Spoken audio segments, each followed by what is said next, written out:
I'm really sick of the lack of common sense and this blind following of the experts. So a good example of what I'm fucking sick of has come up this week. Neil deGrasse Tyson decided to shit all over that Maverick film, which it's not bad. It's actually fun. You kind of get what's going to happen. Everyone's seen Maverick by now, and it's like, yeah, it's a bit like Star Wars, isn't it? In a good way, as to where it knowingly nods where it takes from, and it's like pure cheese. It just takes that cheese and just gives it you. And it's like, you know what, I like cheese sometimes. So Maverick, it's a movie that you can see why it works. It's not.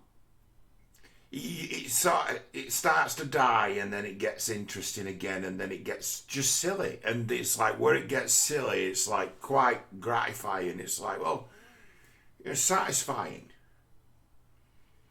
So it's like the best of where they've just tried to make a nostalgia remake and got away with it. So yeah, this captures kind of the spirit of it. So Maverick,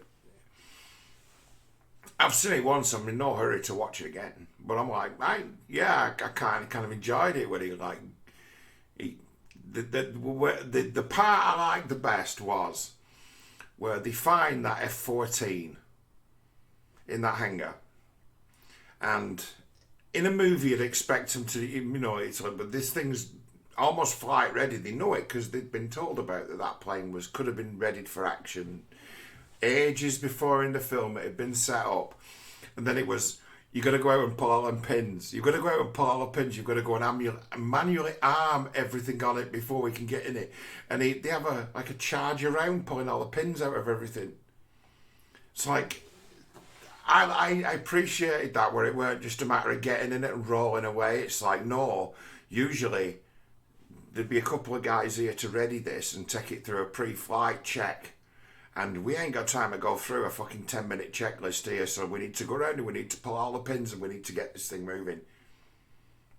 We need to basically get it out of the garage ourselves. I thought that was really well done. I'm like, okay, you've brought us back to reality here by giving these guys a bit of a menial, nimble task that they need to do.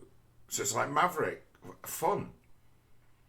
It's like it'll let you get away with, it gets away with, crazy, unbelievable, by consistently bringing it down to earth. Needing to pull all the arming pins out of the weapons. Clever, I liked it. If it had an agenda, it had an I'm not gay agenda.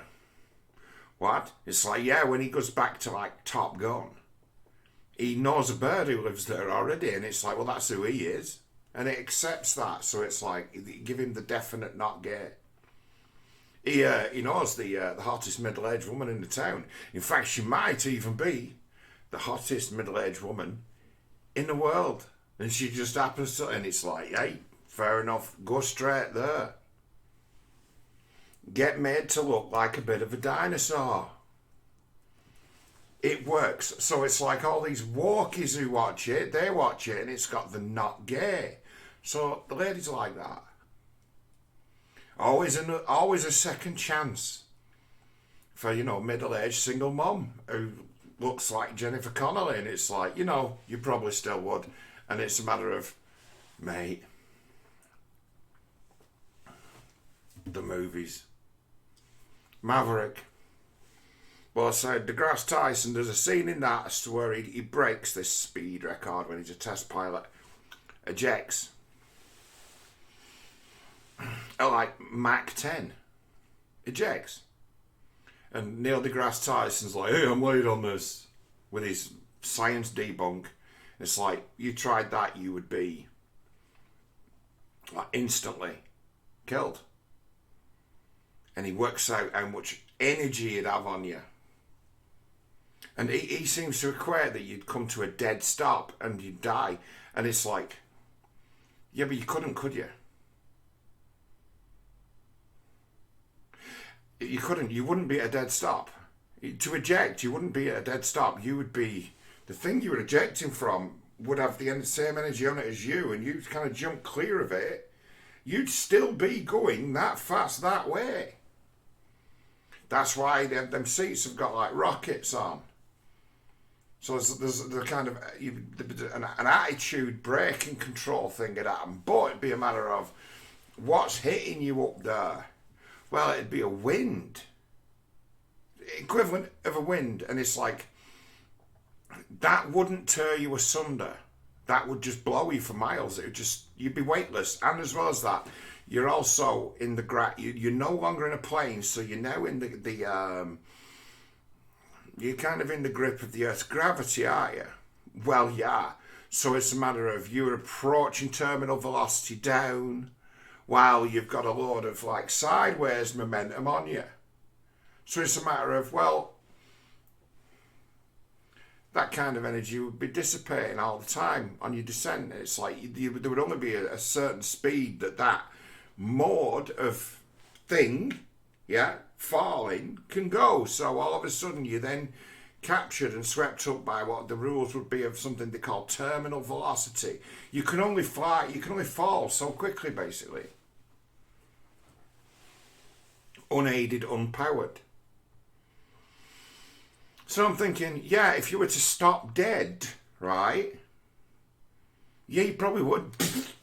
Pressure differential just blow you to fucking pieces. From going that fast in one direction to being suddenly stopped.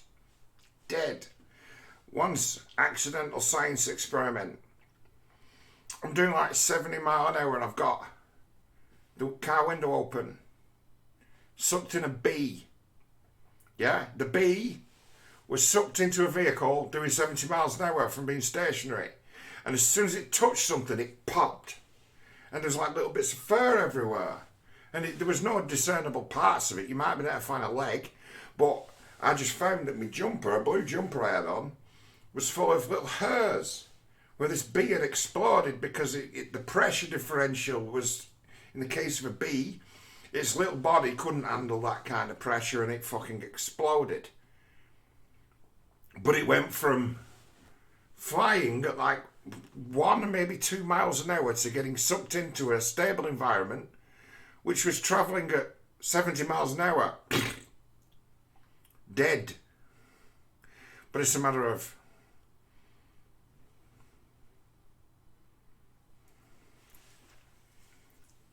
bee, right? Small creature. In essence, you'd be going, it's like, at the end of the day, the force is the same, but we're talking about human. Things like bone density, it's like, it takes a lot to break your skin. It's like, if the air was full of sand, it would strip you to the fucking bone. But it's not, is it? It could cut you like glass at the nano level and actually cut through you. At the tiny level, cut you like glass. But we're just talking about air. What's air going to do to you? Your body's lack of aerodynamics, right, would mean that your body would act as a sail. You'd stay in one piece. You would not be torn asunder. You'd just be blown a long way. On your way to meeting terminal velocity. And then at terminal velocity, you're going down. So you're like, the wrestling act between being thrown out at Mach 10, like thousands of miles an hour, would then play out its own power struggle between the Earth's gravity and that man-made forward motion. And eventually Earth's gravity would win, and in the fall between where you started and then where you ended up going straight down, your speed would have to normalise. It's like, are the rules of gravity and terminal velocity and things like aerodynamics, and are they even real? Well, it's like in a situation where all those things come into motion, it's like, yeah, okay, so tell me what kills you. A human is not a bee that will explode with a change of pressure, with a distinct change of pressure like that. B, explode. Human being, very, very dense, right? We can swim in the sea, and I mean, basically, you'd think of the, you know, something so fragile as a human with the size and the mass and the weight of the sea would be that when we get in it and displace some of it, when it fights back, shouldn't it crush us? It's got all the fucking mass in the world. It's, yeah, but it's only water. And you're made of something much more solid than water, aren't you? Yes, you are. Like miles more solid than water. It's like, yeah. So, well, how do you think human body gets on against air pressure? What's it gonna fucking do? I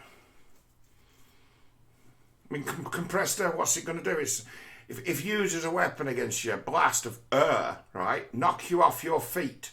But it'd be what you hit that fucking hurt you. It'd be what you landed on. So I agree with that NASA guy when he's like, oh, it'd be really proper survivable. Thought about it. Really survivable, yeah. What is up there to tear you apart other than air? It's not going to do it, is it? And it's like there'd be no like not necessarily even a breakneck moment. The breakneck moment would be mitigated against by the ejection seat. The only thing that's there therefore is to support you, basically your back, neck, head, legs, spine, to put you out of the vehicle in a supported position. So you don't get your neck broken with the whiplash. They've really thought about it. And that's all that chair's designed to do. Get you out of there and away from basically knock a load of speed off you. Dampen your descent. Usually they're rockets on those, aren't they? To get clear of the vehicle. They've thought about it. Because if a human body with all that, even in the ejector seat, with all that power on, if it was to strike the plane it was ejecting from, yeah, you would die in a fireball. You would become fuel in a rapid burning fire. Yeah, for absolute sure. So they've only got one job. Get the ejection pod clear of the plane. So how do you do that? Rocket motors. More power. Explosive force.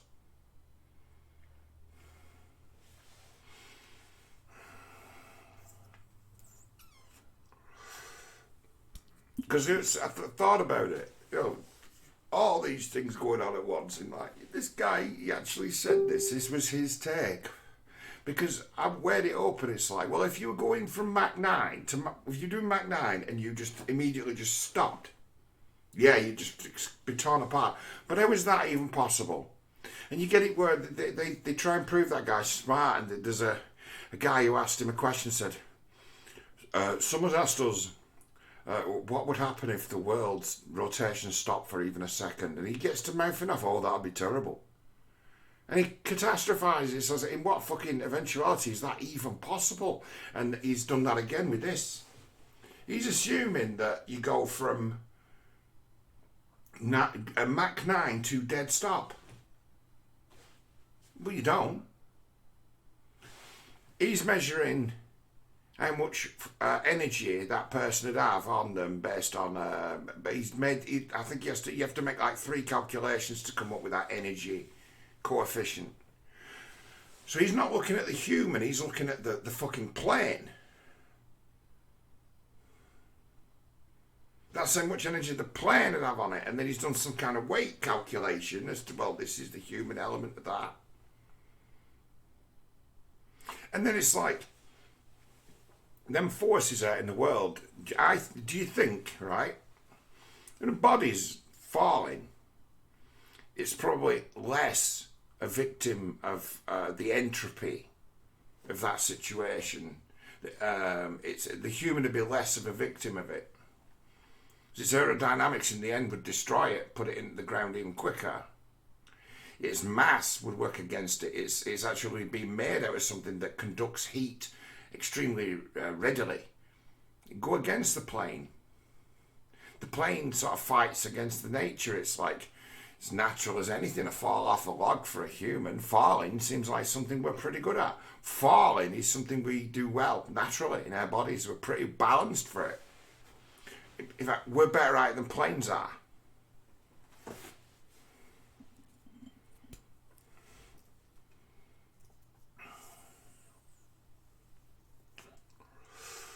We're better at landing than fucking planes are. So paratroopers, really, we're good at landing. We can land in all kinds of different places. It's just getting up there that's a problem. It's like human bodies are pretty good at falling. And they've so many of them have survived understanding certain principles of what they're doing. As to where, well, your flight characteristics have suddenly changed because you're a human now. And you haven't got you haven't got displacement. You haven't got any part of you that's designed to harness the power of the wind, so you're going to fall like a fucking potato. Basically, this is not your domain. What you're good at is falling. You'll do what nature makes you do, and you'll do it nature's way, and you'll do it well. Just like human beings, skydiving, pretty good at that. Pretty good at that. It's like, go and watch videos of people doing that. It's like, fucking hell. It's like, there's something about the human body. Doesn't travel quickly enough down to harm us. You can probably enjoy jumping out of a plane. It's the landing that will fuck you up. So what you need is like parachutes, and we've already invented them. Like DeGrasse Tyson, he says, like, it's like, what process watches that and then looks for a reason to object, finds a reason to object, and then has to change the situation, change what he's talking about to something different, to change basically the story, to retcon it, to make himself right in a point he wants to make, so his name comes high in Twitter because he's hashtagged Maverick, Tom Cruise movie, and his name. And then you're like, hey, there's more to this. It's like, we're talking about gravity, fucking terminal velocity. It's like, well, look at that stuff. It's like, that's fixed science, that, as to what can do what.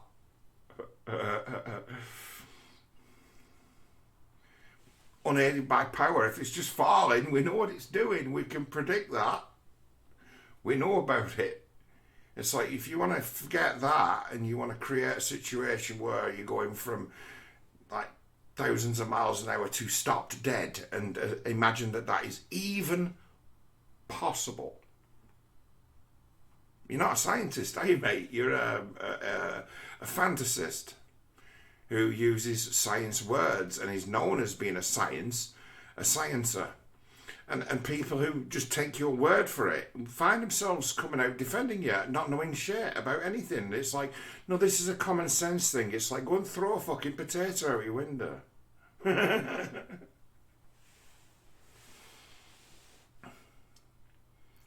and throw a paper airplane out the window. See what that does. Now throw a potato.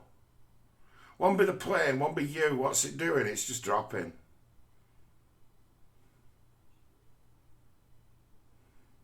Eventually it's going to fall just into that uniform speed and drop off, because the potential energy, right, is all coming from the plane, and it's gone. And as soon as it's gone, it starts to dissipate, and it loses this power struggle against gravity, because gravity's got hold of you.